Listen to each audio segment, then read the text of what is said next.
Hello there, this is Post-Production Silver, doing an editing for this week's video. Just like to give a quick heads up. We had some mic issues recording. Some of the sound quality isn't the best. Say sorry for that. We are still new and learning. Won't hold you up any longer. Enjoy the show.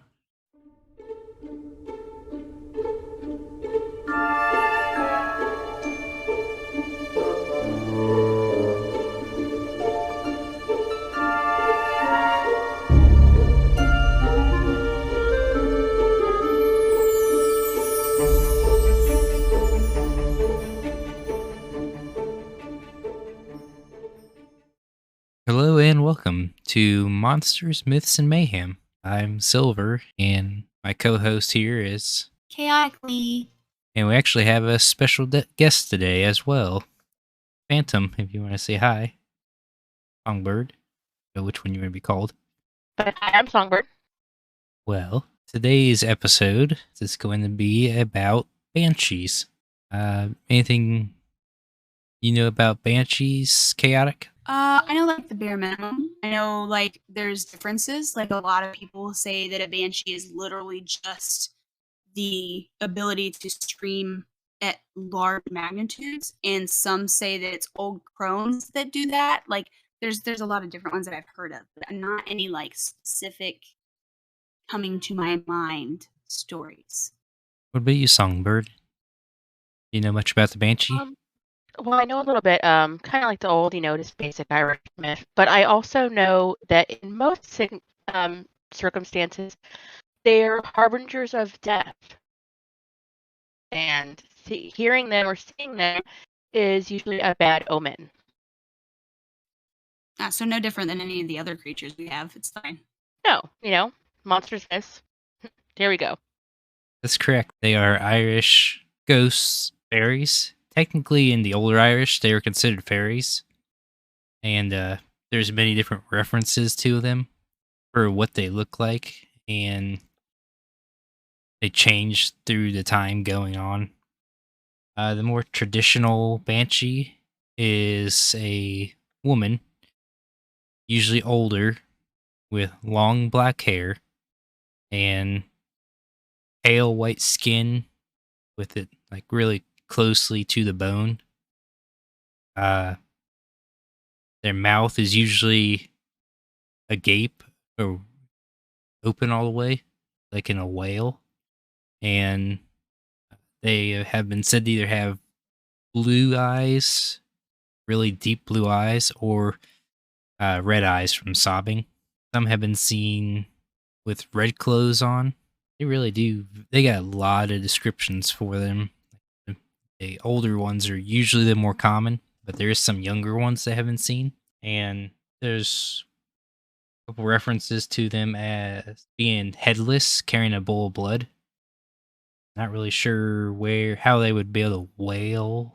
Another that's more common than the headless one is the banshee appears to be in front of you or around you or someone you know in your family, and they're washing your clothes after you die.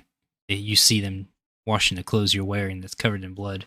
Another of the more common ones is that you see the banshee combing her hair, either with a silver comb, which is the more common, or a gold comb, or a comb made of bones, which the bones are in the shape of teeth.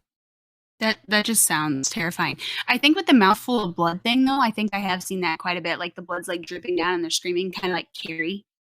Yeah. Like it's like they're all bloody, but they're screaming. I have seen that. I just have questions. If you're doing your laundry, though, and it's all bloody, isn't that technically helpful? Well, it's like an apparition of your clothes that you're currently wearing or someone's currently wearing. Okay. It's like they stole the clothes before you even died. This kind of show you're gonna die. Like you said, Okay. they don't actually kill you usually. They're more Harbingers. harbingers. There's different ways that banshees can be formed or made. You can become a banshee. When I've read in Irish, have you guys Irish funerals? I don't know if you guys are familiar with the word keeners.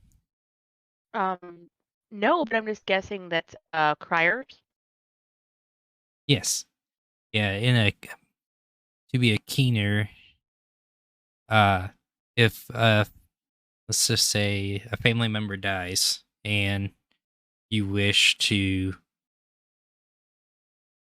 show that he was really important, a family might hire a keener or a group of keeners, and they actually come to the funeral and they put on a large or a big display of wailing and crying and kind of storytelling, singing, type of mix. It's really different. And they say that the keeners that get hired for the families, usually the same keener gets hired every time a family member dies. So eventually, when the keener dies, the family hires another keener for them as well. But if the keener does a bad job or doesn't or refuses to come to a service or along that line, the keener uh, has a likelihood of turning into a banshee and has to stick around, and they usually stay with that family. And they say that the banshee is there's one banshee per household in Ireland. Is there a reason as to why there's only allowed to be one? Like I can't hang out with other banshee buddies? I mean, there could be more than If one. you get married into a family, do you lose your banshee and gain theirs, or do you like double like just questions? Lots of Like which questions. one becomes your banshee at that It's point? like Mushu with his guardianship, but banshees. Saying one was a bad word, but yeah, every family has a banshee, unless they get replaced by So newer banshees. so they think that every family has at least one, not that every family can only have one. Yes, Okay. yeah, at So they least think one. that banshees are fairly common. And they say from some of the notes and things I've seen from other podcasts and such that they say that the most common families that almost definitely have banshees is the Irish families that their names start with Mac, like the McDonald's, Max. I don't know the other Max. In Just straight the to McDonald. yeah, in the O's, O'Connor, O'Donald. O'Reilly. Oh, Oh, O'Reilly's. We're not sponsored. not sponsored. It'd be nice though. I don't know that O'Reilly's would want to sponsor a podcast about nerd stuff, but never know. Advertising is advertising. Yeah, or the O's. Those are the ones. Those are the families that definitely have some. There is one instance that I seen that the banshee. It wasn't one banshee per family. There was a couple banshees, but the banshees sent observers to watch each family member. They each watch each family member. And then when they'd see that the one family member was going to die, they'd report back to the banshee. Then the banshee would appear. Yeah. Then the tradition of keening kind of died out because of the Catholic Church not really allowing it, because that was more of a pagan, uh, Gaelic, Gaelic, Gaelic, Gaelic. Gaelic pagan tradition. Yes, and the Catholic Church does not like that, so they kind of forced that tradition out back in the 1950s. But it started to make a comeback, from what I've heard. Then it just the banshees kind of just evolved into more of a spirit type ghost nowadays, but still kind of being fairy in the Irish sense. Is there some more of the media kind of portray the banshee as a ghost spirit because of how it looks and such? I think does Phasmophobia have a banshee? They do, I think. If I'm not mistaken. Google. They have added one. I believe they added it with one of the updates.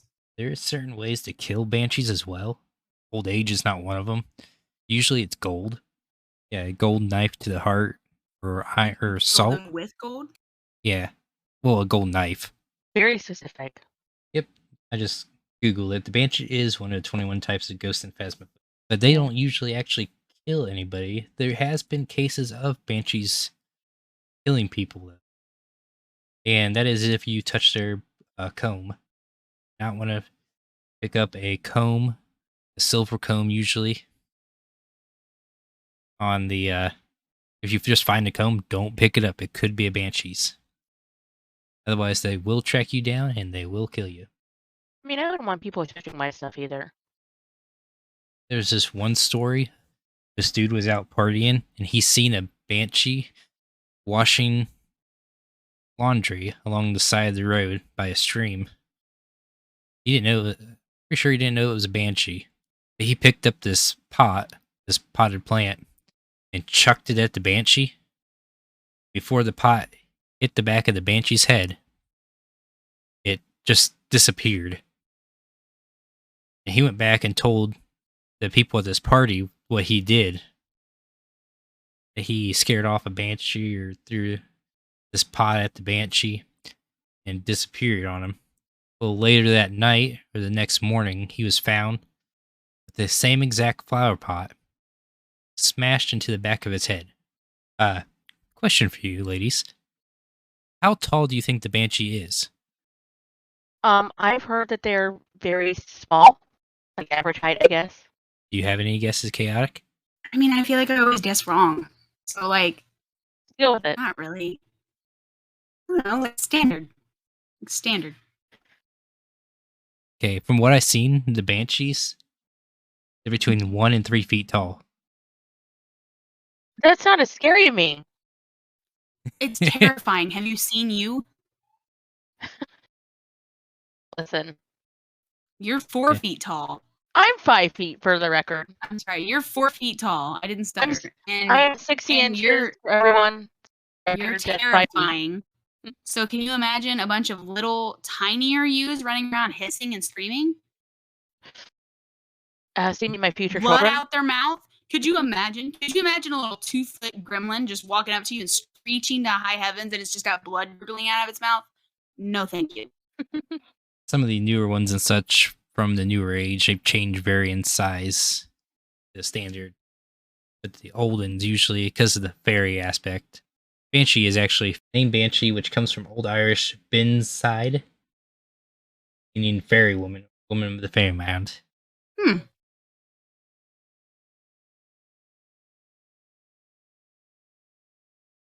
And media, like we talked a little about before, but I got 2 media things that most people usually know about. Harry Potter. In the 3rd Harry Potter book, in the book when they were talking about, or movie, I think is in the movie, but when they were talking about the boggart in the closet, Simus Finnegan's boggart turned into a banshee. Simus Finnegan is Irish. That's something that J.K. Rowling thought of. I was gonna Is say he- it's pretty hard to not address the Finnegan name and no. And the second one was Supernatural. In the 11th season, had a Banshee episode called Into the Mystic. Yep. She was looking for revenge after a killing of an Irish family. It's probably her family. Mhm. She's like, I was assigning these people and you murdered them, so here we go. I didn't actually see anywhere what happens if a Banshee's family runs out of lineage. Does the Banshee just disappear, or does she move on to a different family? I mean, there's got to be like 5th and 6th cousins twice removed or something like that. You said you had a media songbird about. I did. Teen Wolf has one of their main characters is a Banshee, and they have pretty much stick true to the lore too, saying that they're the harbingers of death, and that they unconsciously scream to announce when someone has died. And it's usually killed by supernatural forces. But it says these women predict death through premonitions, which could be auditory, visual, or both. And depending on their level of power, when it happens, they can basically see the death and everything. And some people can like see it as if they're stepping into the person's body, or just like viewing it like a TV show. And they're also known to protect themselves with their powers, using it almost as like a kinetic force of power to knock someone away from them or even crush human skulls. So, just a little more pro-woman form of the Banshee where they're not old crones who are 2 foot with blood in their mouths. Yeah, that was a really good show. I liked the modern take on banshees. Guess it's time to move on to the mayhem. We already talked about a little bit in the modern day world with the newer kind of aspects of it, but if a banshees were to start appearing in the world, following families with Irish bloodlines, and not be able to disappear, do you think that would cause a lot of mayhem? Well, I feel like it kind of depends on which version of you're getting. If I'm getting the Teen Wolf version of it, I'm going to be happy. The 2 foot blood dripping, screaming toddler version of it probably would get annoying very quickly. I don't know. I can't say that I wouldn't be fascinated either way, as banshees are one of the few that actually interest me. But I definitely think, like Songbird said, it'd be a different story. If we had a bunch of Lydia's from Teen Wolf running around, it probably wouldn't be as big a deal to, like involve military like we've talked about, but if we were talking about the harbingers of death, like the ones that are going to bring the death upon me type thing from the Irish folklores, I'm good. I don't need none of that. They never really bring the death to you. They're just warning you that it's coming. But they technically bring it to you. It's just like it's just like, what am I trying to compare it to right now? The Reaper. When you see, there's like a big myth with the Reaper. If you see the Reaper, then you know your death is coming. So they are technically bringing it to you. They're like, hey, I'm here. Everybody gonna get killed. Yeah. Yeah, I guess that's kind of a way. Well, I just gotta say, as far as Irish mythology goes, theirs are very scary in general. I'm just glad it's a banshee versus something else. I think I just feel like it could be worse. Yeah. I feel like banshees would be manageable in a sense. Yeah. Like we have soundproof rooms and stuff still. Like I just feel like they'd be more manageable of creatures we've spoken about. I think it'd be a little more sad versus anything. Like you see when you're like, oh great, who's it gonna be? I think they're kind of comparable to the doppelgangers like we talked about a little bit, except they don't mimic your image. They just they don't tell you who's gonna die. They just give you a hint that someone in your family is going to die. They just bring the upsetty spaghetti vibes to the party. Yeah. Like, hey, prepare for death. Someone's going to die. Just real quick, can you imagine if there was like Team Rocket and they had like a mantra, prepare for death, or there's something weird like that every time they popped in before they announce your death, like, hey, here's the spiel, death. Well, kind of their wail is kind of like that. From what I heard, the wail is not human-like. I've heard it being compared to owls screeching or the hooded crow they've been related to sound-wise. I don't know about that. Or cats mating. Yeah, that's pretty annoying. I think they would sob too if they're not wailing. They'd be sobbing, which would be kind of you'd have the problem with the sobbing, not really the wailing. Yes, because Chaotic knows this. If you've ever played Left 4 Dead and you have those sobbing nurse creature witches, I would have to step out of the party and not RSVP. Feel free to Google it. It's terrifying. It is very terrifying. Yeah, but if they're just all around constantly, I think they would cause a lot of mayhem just by driving people insane, not knowing when or how somebody's gonna perish in your family. If they could disappear, then it might be a little better. You can't really call a military on them unless you arm the military with gold knives. I mean, if the military listened to our podcast, they'd know. Otherwise, they can just ask experts to what they should equip. Yeah, they have to switch back to bayonets. As long as you're not mean to it, it will not harm you. So it's not very naughty. It's just like don't shoot the messenger. Don't shoot the banshee, or else messenger will fire back. Don't throw a flower pot in. Or steal its comb. Yeah. I feel like it has very simple rules to live by, and I think I can manage them. I have noise canceling headphones, so. That's gonna be it for today's episode. This week's episode. Not today. We're not doing this daily. That'd be a lot of research per day. Yeah, it would. Okay. I feel like I didn't have as much to input with the mayhem side of things this time. There's just not. I feel like it would be a more controlled situation. So I just don't have anything crazy this time. I agree. Like I said, she has very many rules that you can live by. This seems like most of the humanoid monster spirits are very tame, kinda, compared to some of the more bestial ones. Most of them are spirits or fae. Right, exactly. Well, and like I said, I have seen some very creepy Celtic creatures, and this is nothing in comparison to like kelpies and like water horses and some really just nasty creatures. Join us again next Monday for another episode of Monsters, Myths, and Mayhem, where Silver and Chaotic talk about how they came to be and how they would be received in modern day society. Follow, like, and subscribe to support. Also find us on Twitter and Discord with the links below to keep up to date with the newest merch and activity. Besides, who knows what mayhem we will get into next time.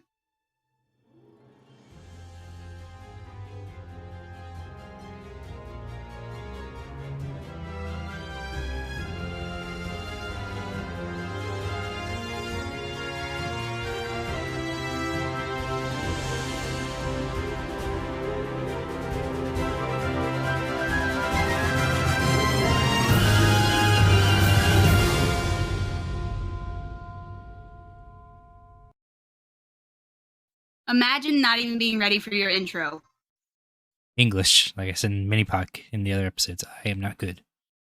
Even though it's my only language I speak. And you're smart, okay? Yes. I fucking got it. Hang on. Don't hate yourself to your own paper. Join us again next Monday for another episode of Monsters, Myths, and Mayhem, where Silver and Chaotic talk about... Hang on.